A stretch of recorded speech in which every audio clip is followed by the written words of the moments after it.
Regis. Couldn't have picked some other place to meet.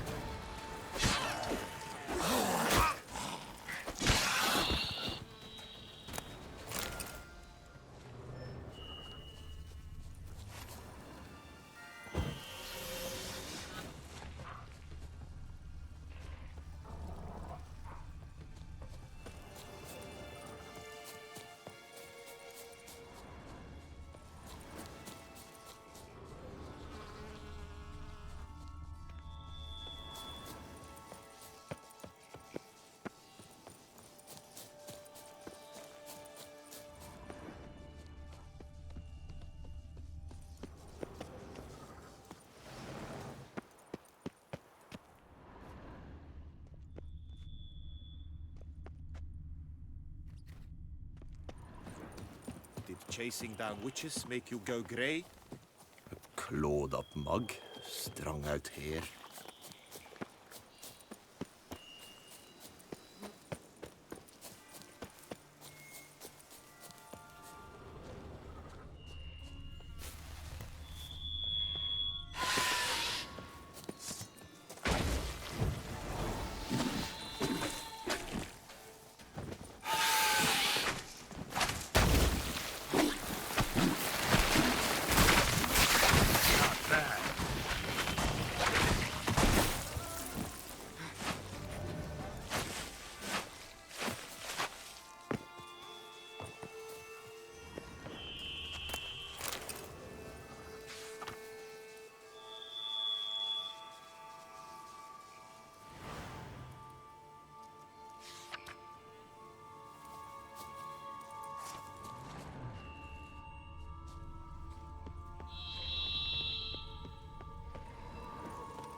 Regis! Damn it. Locked. No way I got the place wrong. This is it. Gotta be. Gotta be another way in around here.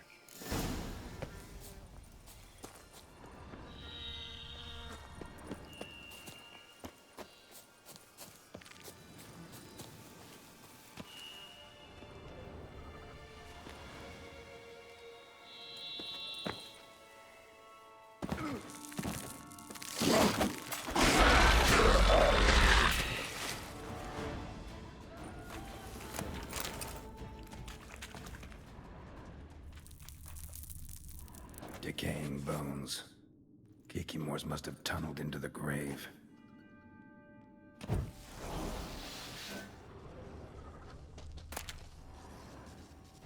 Kikimores. Victuals aplenty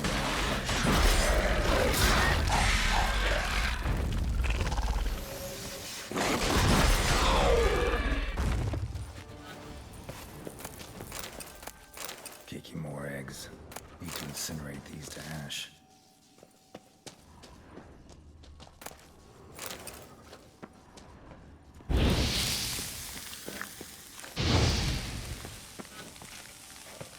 That's so strange.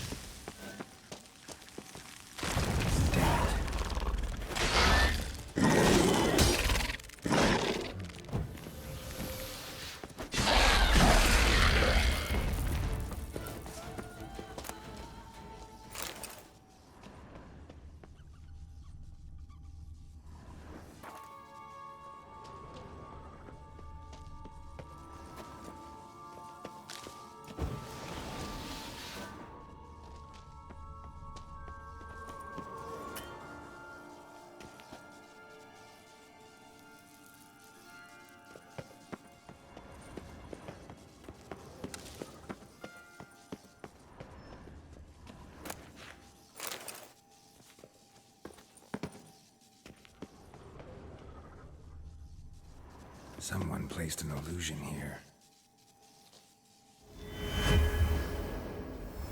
Interesting.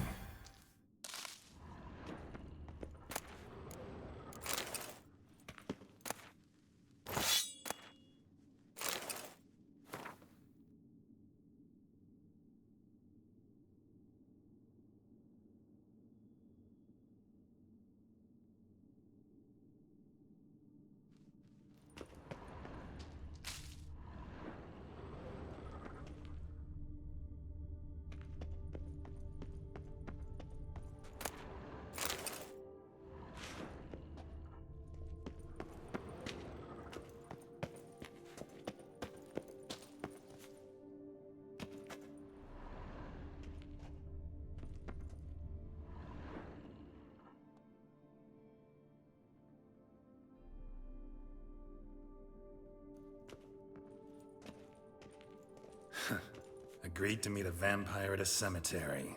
How much more cliché can you get? Nothing comes readily to mind. Could have left the door unlatched. What of my privacy? I value it rather deeply. Unmolested, especially by unwanted guests, that's my preferred state. Besides, I knew you'd find a way to get in. True enough. Need to find your friend. I'm hoping you'll agree to help. I shall do whatever's in my power. Yet what you want or even need must matter little.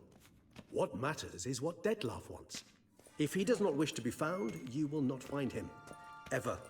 End of story. Come on. Gotta be some way.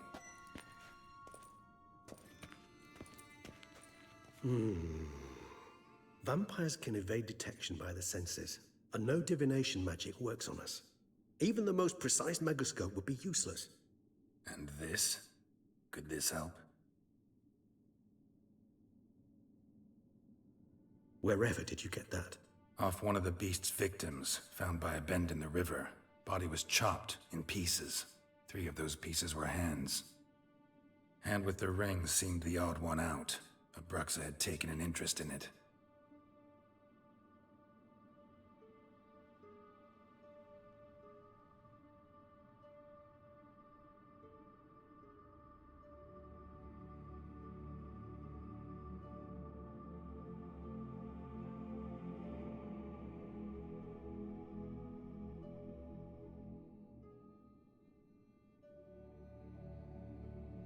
It's Dettlaff's hand, without a doubt. It will do splendidly.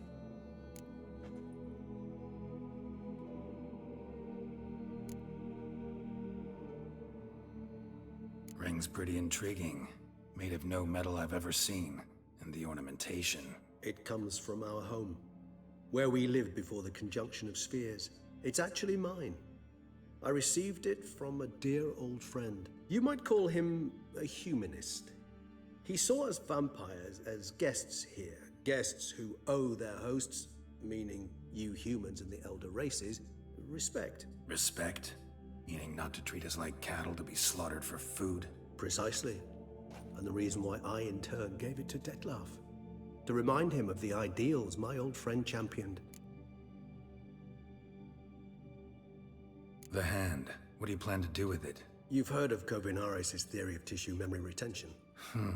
Rings a distant bell. Read about it in Alchemia Oblitera.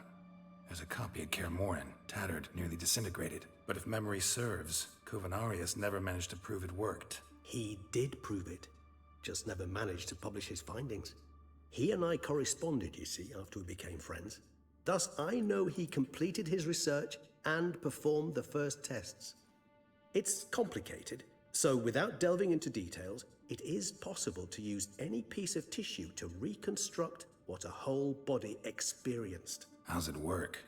We need any special equipment? We must brew a decoction which Kovinaris gave a rather poetic name, resonance.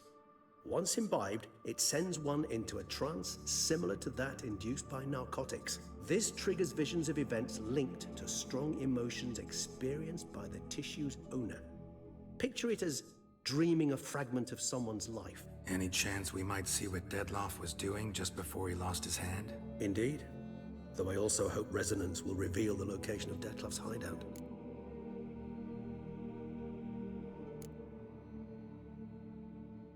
Can't you just summon Dettlaff? You're both hired vampires, there's gotta be a way. If I'm to be entirely candid, there is indeed one. But believe me, we will be better off never availing ourselves of it. It is a last resort. Absolutely. Last resort? The hell? Why? There is a being who can summon Dettlaff. Possesses the authority, even the power, to force him to appear in a given place. But the very act of contacting this being, well, it's akin to walking a slack line extended over a chasm filled with molten lava. An exercise as perilous to me as it would be to you. A risk I'm unwilling to take. I beg you, let's do it my way. It will be both quicker and easier. Covenarius spent half his life proving his theory. Wild guess. Making a dose of resonance won't be easy. You guessed correctly. In addition to Dettlaff's tissue, we shall need a powerful occipital lobe stimulant. Effectively a poison, to make one susceptible to visions. Well, got a few ingredients to choose from. Unfortunately, all are pretty rare. There's Mamoon glands, but closest ones I know of are in Vizima.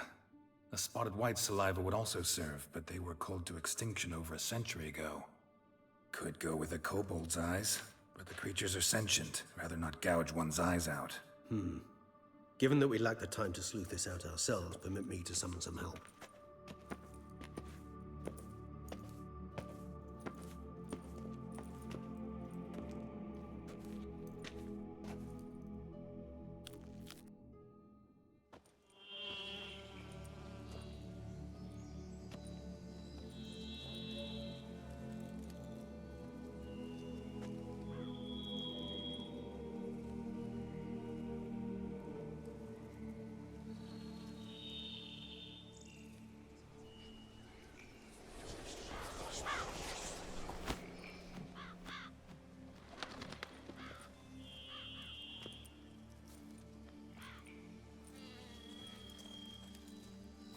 What was that? A raven?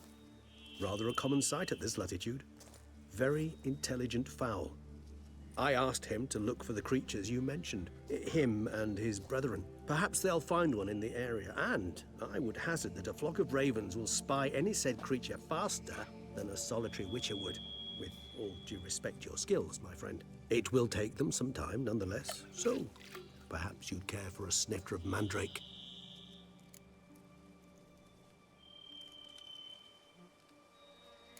Rarely say no to a snifter. Sadly, this is but a weak infusion rather than a proper distillate. Even better.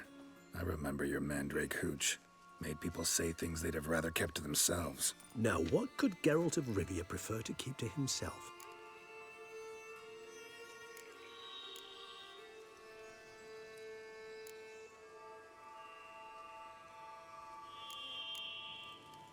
Everyone's got some secret. I agree wholeheartedly. I also believe it wise at times to share one's secrets, unburden oneself to those one can trust. This your sophisticated way of asking me if I trust you? I prefer almost always to ask indirectly. It seems a test of intelligence, one you just passed. Maybe you should go first. Reveal one of your secrets. After all, you vampires lead very interesting lives. Anything in particular interest you?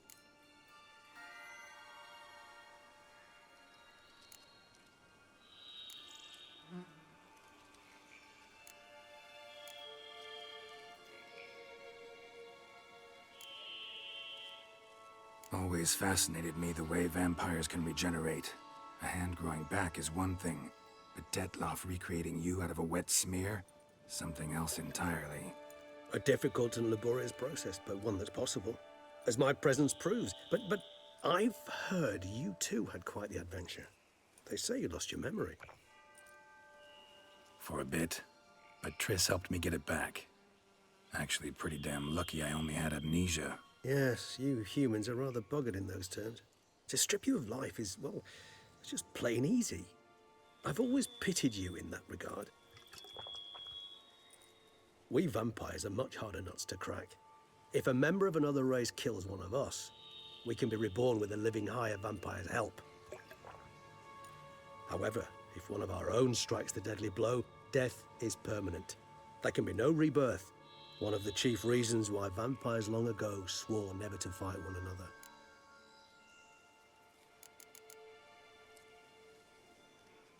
got a new life, a new body.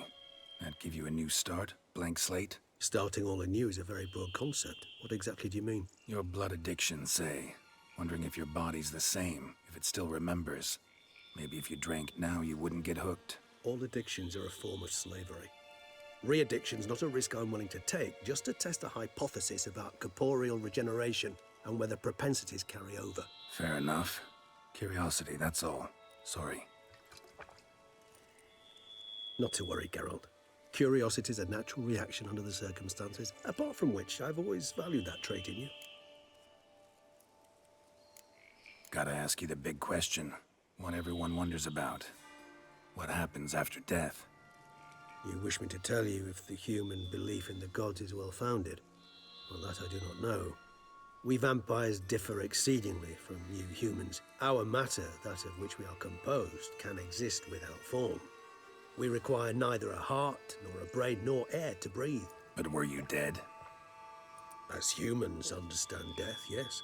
Feel anything? Understand anything? It's rather hard to explain. I felt something very unsettling. Something I cannot even name, for I did no reasoning. Only after rebirth did I begin to understand that what I had felt was cold and unimaginable fear. If not for Detlef, I might have drowned in an eternity of icy terror. Can't have been alive then. Sheesh, experience like that must be vicious.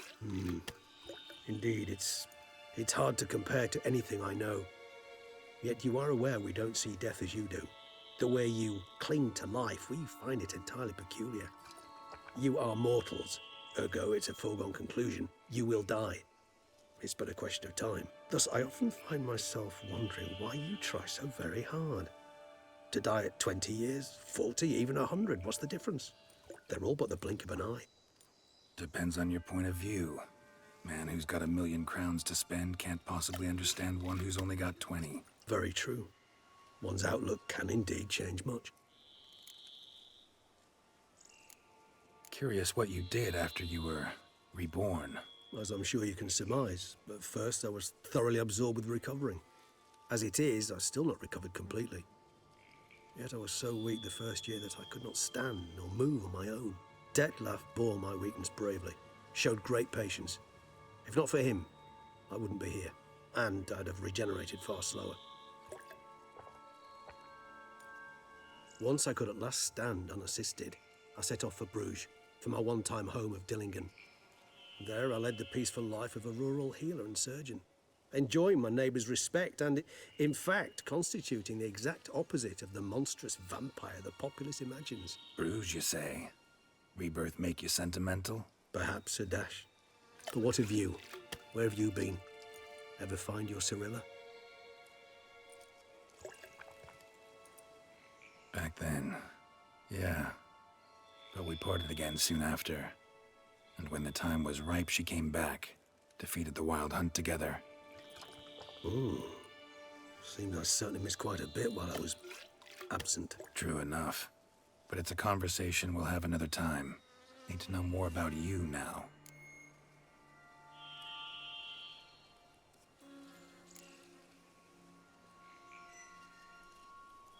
All right, give you one question. What do you want to know? One question to ask one as fascinating as you, Geralt. Cruel parsimony, I'd say, but I shall do my best to make it count. If you were to die and be reborn as I was, in your new life, would you choose to be a witcher?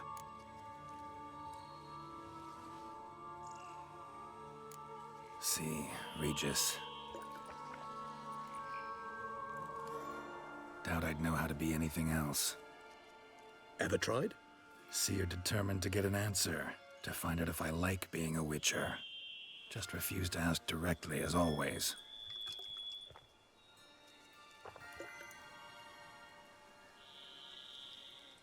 I like being on the path. Like picking up a lead, a trail.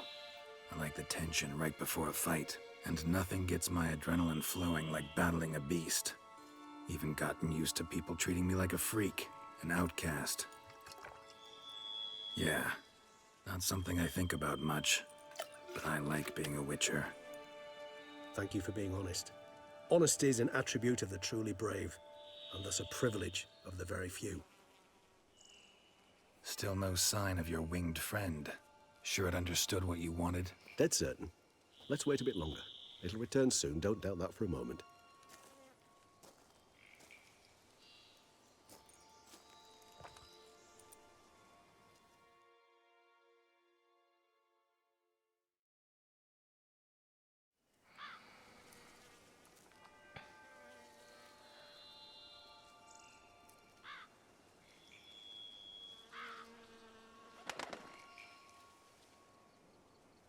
Ever vigilant, even in his sleep. Quite vampire-like, in fact. Are you absolutely certain they don't administer a few of our genes during the trial of the grasses?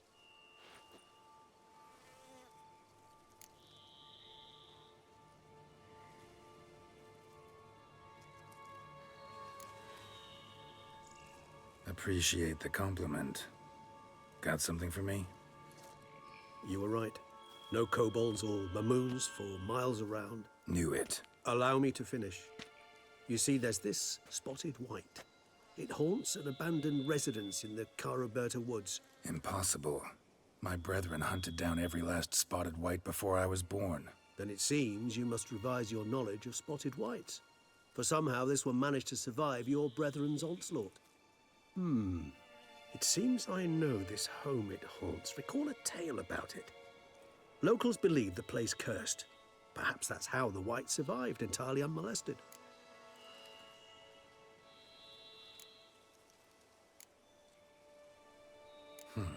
Know anything else about this curse? I don't recall much in particular. Really don't attach much importance to such things. It was mentioned to me as an anecdote, no more. Come on, search your memory. Something, anything could be important.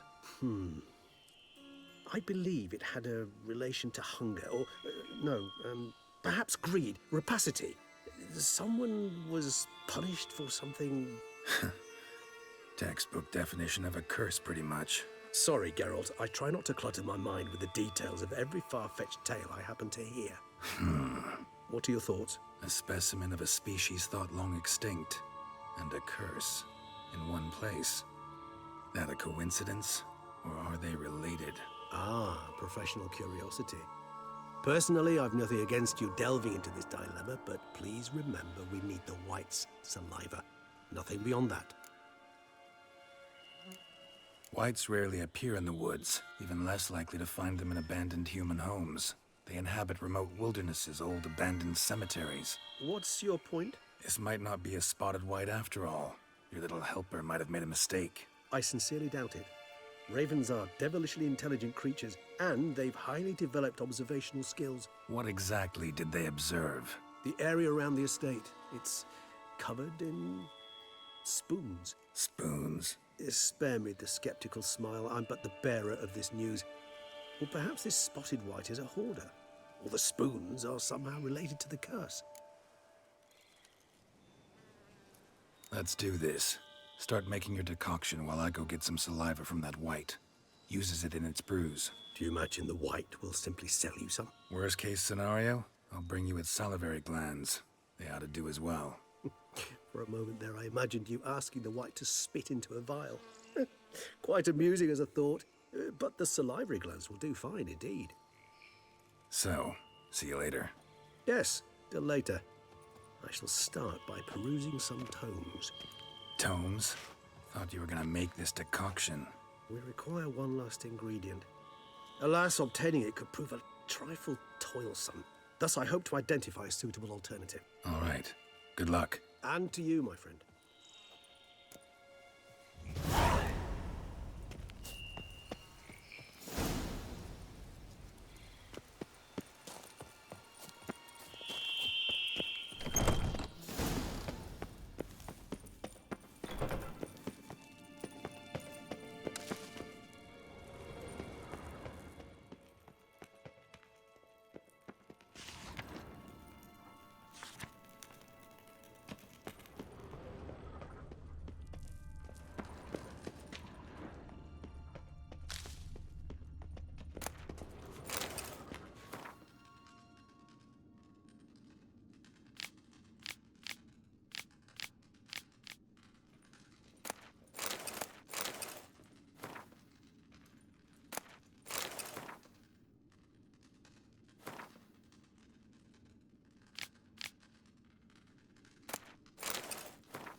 concoction coming along? Doing all right? Better than you. No sign of the White's brew or its salivary glands, I see.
Our guests.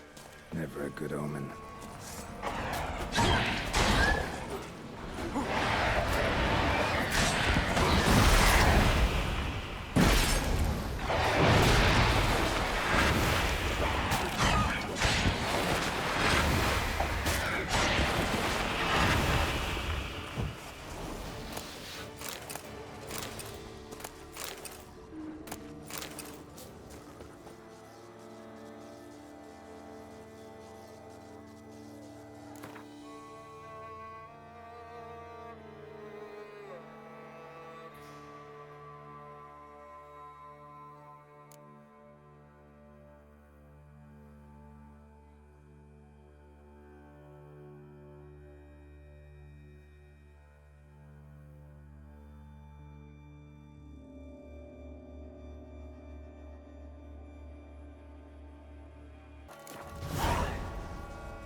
Regis's raven wasn't lying. Spoons all over the place.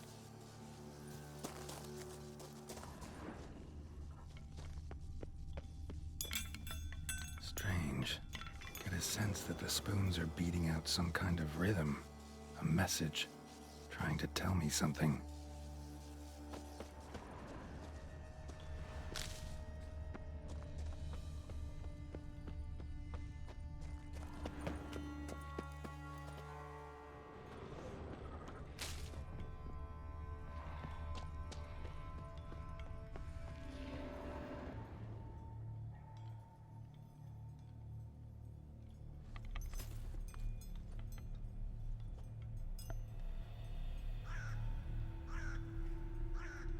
None shall sit and dine with you at your table. No spoon you have shall say to you. Never again shall you wish to spy your reflection in the mirror. Sounds like a curse, all right.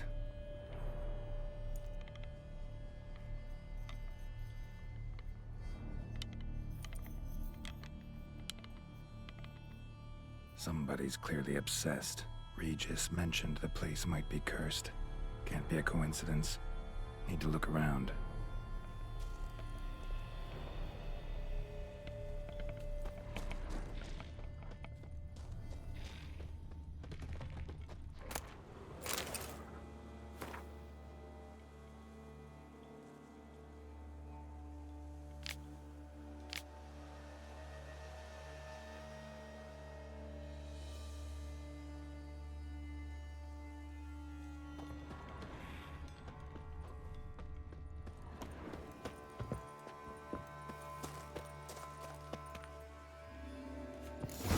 waste eye.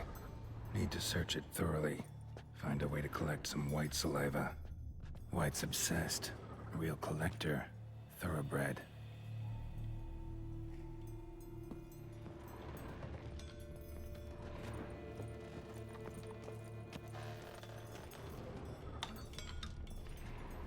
Spoon. Pretty ordinary. Maybe a little old. Spoon's incredible. The craftsmanship. Must have graced a rich man's table. Smashed mirror.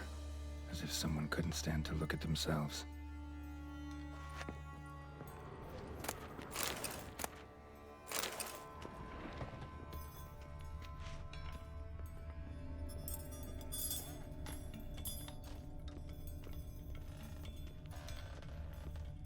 No spoon you have shall sate you.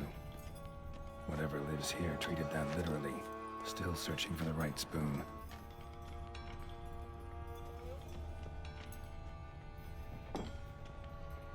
Another spoon. Yep, just as normal as the last one.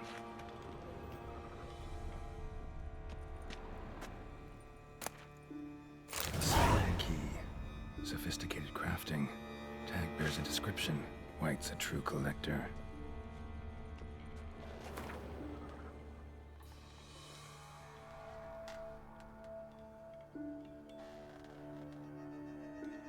None shall sit and dine with you at your table. No spoon you have shall sate you. Never again shall you wish to spy your reflection in the mirror.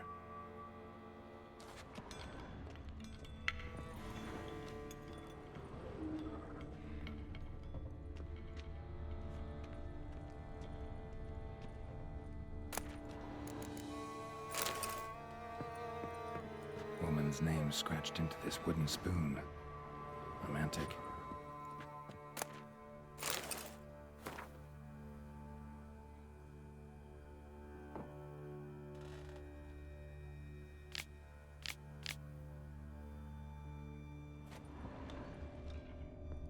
Skeletons. Doubt they came here willingly. This have anything to do with the curse? None shall sit and dine with you at your table. It'd make sense. No claw or fang marks. Probably choked to death.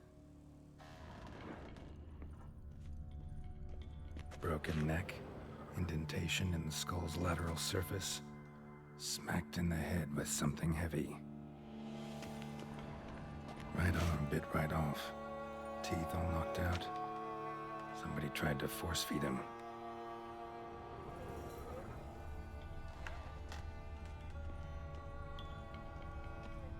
White's obsessed. Real collector. Thoroughbred.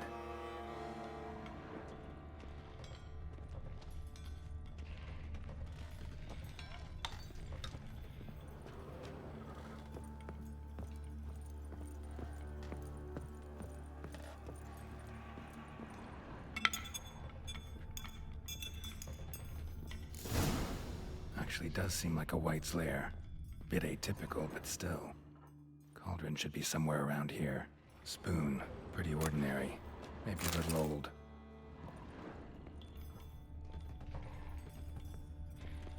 Another spoon. Yep, just as normal as the last one. Cauldron I was looking for. White's not particularly tidy.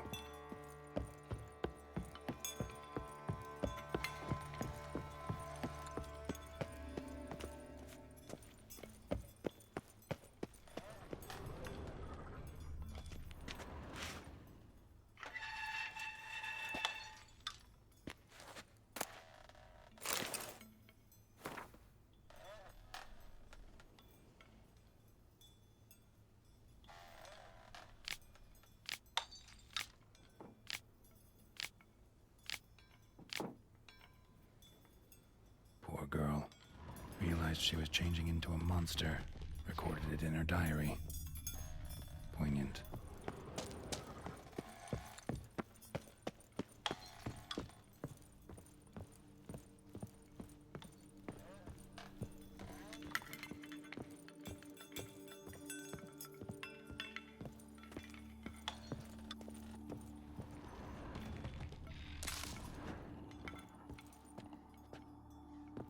White's obsessed.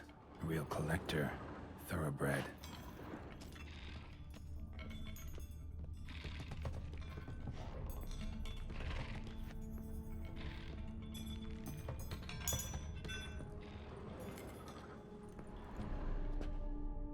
Spoon.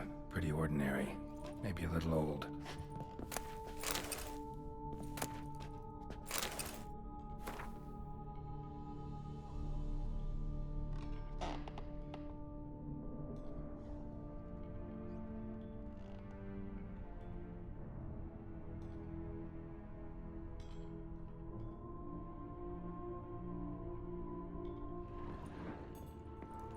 Another spoon.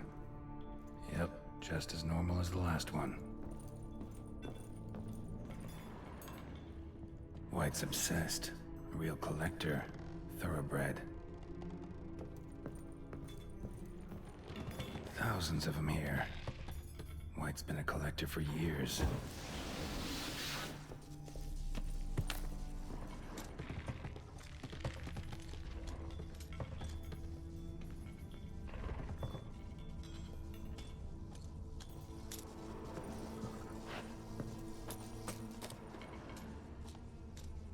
Spoon.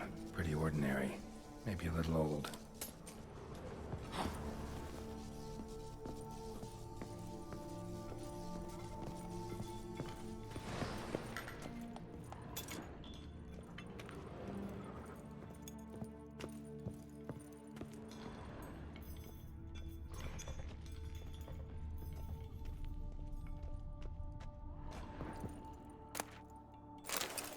Another spoon.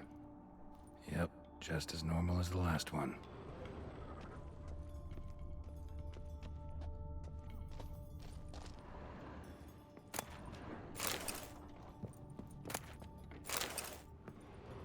White's obsessed. A real collector. Thoroughbred.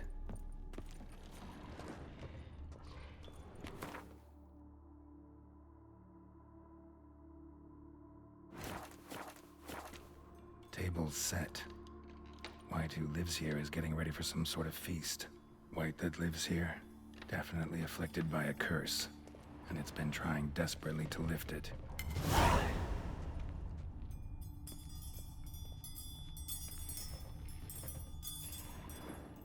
Cauldron's empty, unfortunately. Regis needs some brew. Afraid he won't get that. No choice but to hide and wait for the saliva glands and their bearer. Need a spot that'll let me observe the cauldron.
Not gonna hurt you.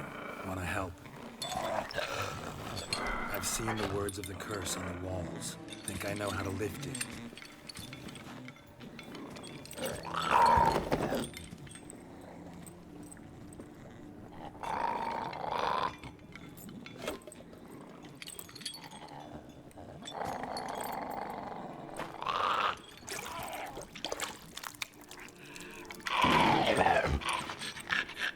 tried to bring folk here, convince them to sit at the table with you, right?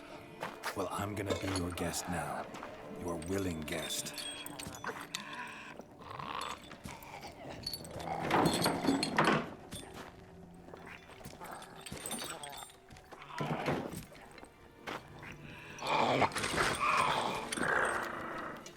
Just need a bit for Regis.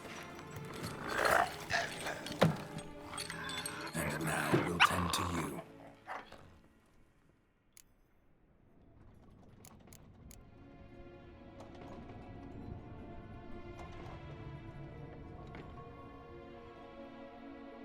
Need to get this right. Words of the curse were, "None shall sit and dine with you at your table. No spoon you have shall sate you. Never again shall you wish to spy your reflection in the mirror."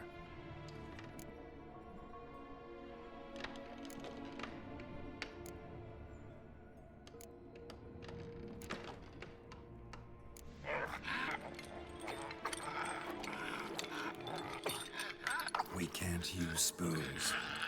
No, that won't work. You've been looking for a spoon that would feed you, but there's no such spoon.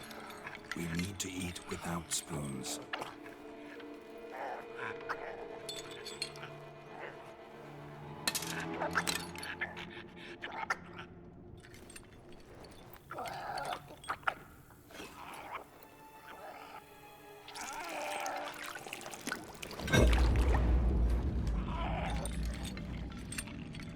Open your eyes. You need to see your likeness.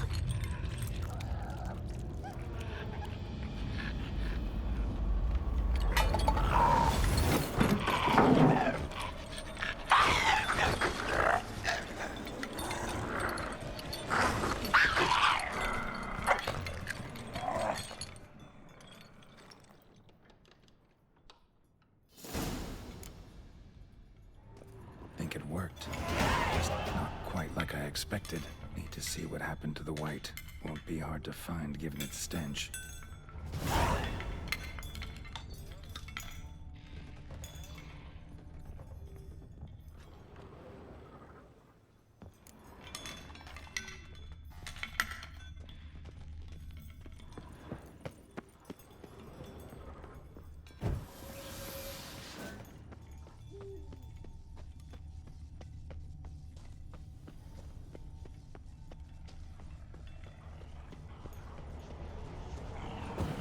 Giving you no choice.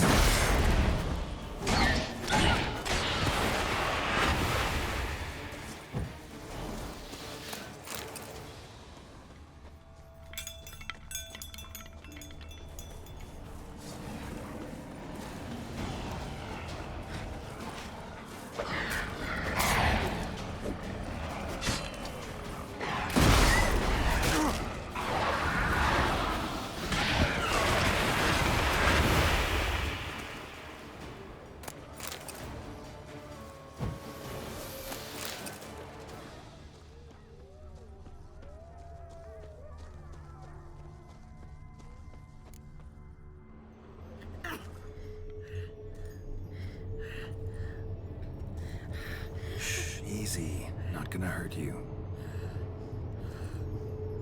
Eat. I must eat.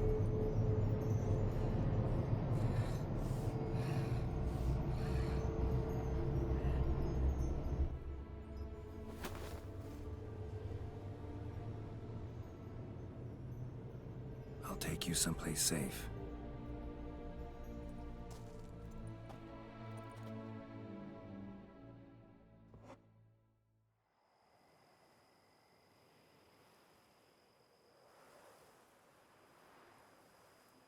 So I took her by the hand and led her here.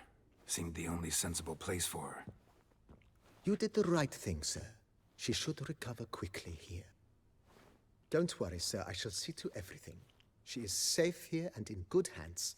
She'll soon be back on her feet. Might actually take a while. She hadn't eaten anything in over 100 years when I found her. Horrid. Whatever brought this about?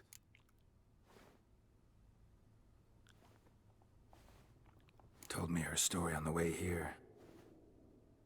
Her name's Marlena. She was once the very beautiful and proud heiress to the Trastamara estate. One evening, when she was holding a banquet for friends, a beggar came to her gate seeking alms. He had a bowl and a spoon with him. He sat outside her fence and waited. I've heard of the custom. An ancient rite of hospitality that obliges one to give food and drink to such a guest lest he depart hungry. To neglect the custom is to bring great misfortune down upon oneself. Marlene didn't care a whit for the old customs.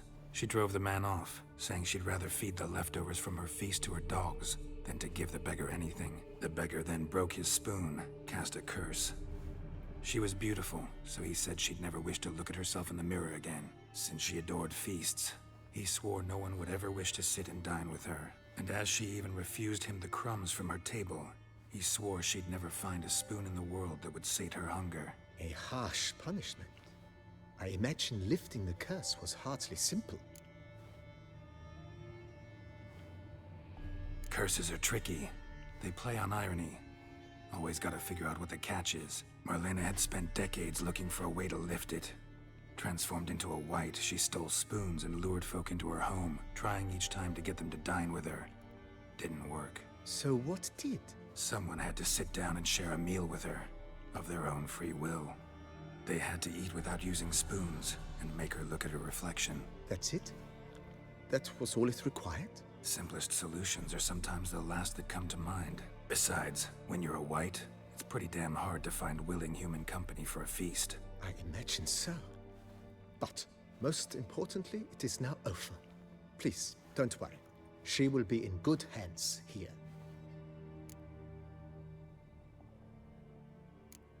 Thanks. Gotta get back to my business now. See you soon.